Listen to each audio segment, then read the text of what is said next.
one thing that I do want to say before we get off the subject of how the Black America is going to proceed, and then around the world, I really want to say that if we could start having these conversations at the table where we can open the space and say, if you're truly passionate about writing about my culture and you've done the research and you've actually checked in with me, an author who may be African American, and to get research and to open up to maybe some criticism before it's published, then yeah, I wouldn't see that being an issue. But the thing is that those conversations aren't happening, and are seeing like the films like Hidden Figures, which was the book written by a Caucasian woman, and other books that are being written, and there's no cohesion where there can at least be someone from the Black community that can be on staff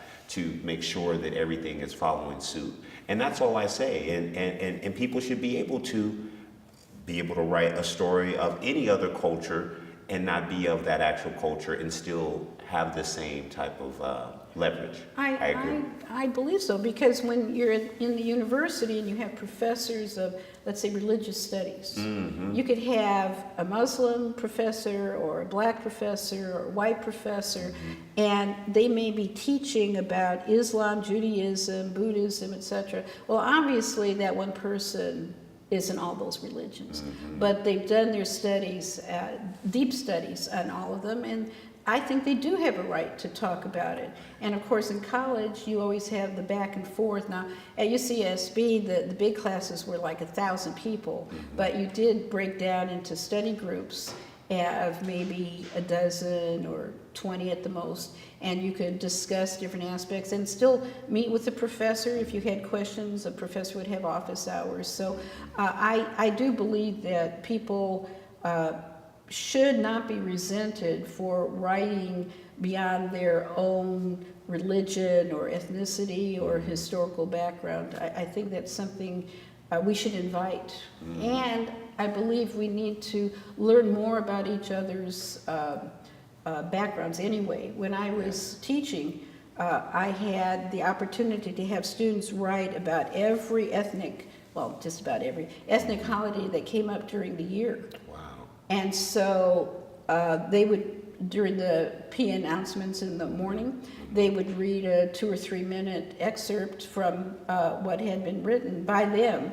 Wow. And students were always coming up to me, "Oh, Mrs. Jenkins, it's so wonderful. You're recognizing the Persian holiday, or whatever it happened to be, Chinese New Year, or Kwanzaa, all those different things." And they said, because you're talking about my background, and then I would say, but what is of equal importance is that you're learning about other people's backgrounds as well, and we need to reach out to each other so we can understand each other better. Right, and support. Yes. Support the different cultures that are out there. And yes, I'm so happy that we've made this happen. Not only that is you talked in depth about the sit-ins, the bus boycotts, the fair housing, and also the Watts riots. The Watts riots, yes. which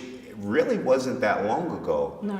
And I think that hitting on those 2 points, the sit-ins and the Watts riots, really can show people, like, nowadays, you can go freely in any restaurant or any brick and mortar. Right. But I don't really think that people understand what the fight was, what it took to get the ability to walk in free. Absolutely. And let me elaborate on the Watts riot section of the book. That was 1965. That was the year I graduated high school. Wow.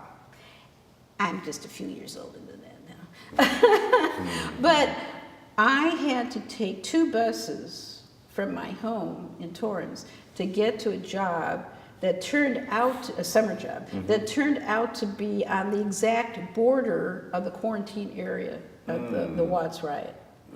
So, yes, and I thought that was, it was an important coincidence for me, but in a sense, I lived through that because you're watching on television what's going on, you're hearing news reporters, you're hearing the black backlash. But what I write in the book is absolutely what happened. The black woman who looked pregnant and people thought that the police were beating up on her and she was really overweight, you know, and she was trying to protect her boys who had been stopped by the police. And things just got out of hand. And of course, the tragedy, not only what brought it about, the frustration, but the looting of their own community. I mean, that was just so terrible. But a lot of good things also came out of it. Rebuilding, you know, the Martin Luther King Hospital, and there were just a lot of other changes that helped. But it's ongoing. We're not through yet. Yeah, you're right, and it hurts that, you know, that the people at that time had to burn down their backyard in order to see change. Right. And when you press to the point, like you're pushed in a corner, like when you push a cat in a corner, what is it going to do? Absolutely. So that's what we were met with. It's understandable. And I just hope that people who read this book not only understand that situation, but also see where Watts is at today, because Watts still needs the resources, still needs people to advocate that it can be up to date, like Santa Monica, like a Culver City, like Los Angeles that is now starting to be gentrified. So yeah, I'm glad you and then you were met with people who didn't look like you, who were frustrated with issues that were going on. So you were able to humble yourself, like, whoa, I see the issue now.